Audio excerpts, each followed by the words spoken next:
Now that we understand what a system is, we need to describe the systems.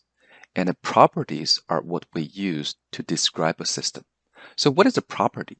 Property is a macroscopic characteristic of a system to which a numerical value can be assigned at a given time without the knowledge of the previous behavior. So here we have two key concepts to understand within property. The first one is it is a numerical value that can be assigned at any given time. And the second key point here is you don't have to know what happened to the system before in order to understand what the property is. For example, temperature. Temperature is a great example for property. First of all, it does have a numerical value. What is today's temperature? It's 80 Fahrenheit, so it does have a numerical value. And do we need to understand what happened to the environment before this very moment in order to measure the value of the temperature?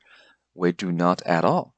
Therefore, it satisfies the two requirements. First of all, you have to have a numerical value.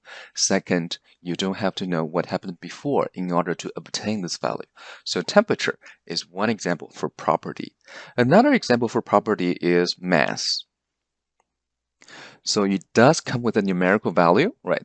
One object weighs 10 grams, and 10 grams is a numerical value.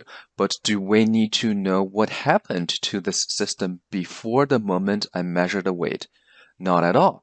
Therefore, it satisfies the second requirement as well, without the knowledge of the previous behavior.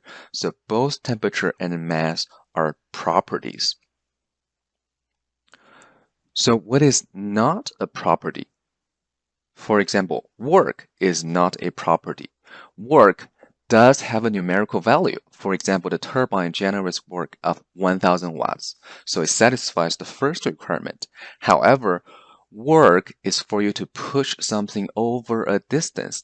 It happens over a period of time. So there's no way for you to know what work is without knowing what happened before.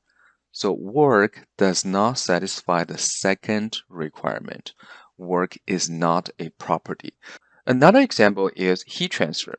Heat transfer is not a property either, although it comes with a numerical value, but heat transfer happens over a period of time. So in order for you to find a value, you have to have the knowledge of the previous behavior. Heat transfer is not a property.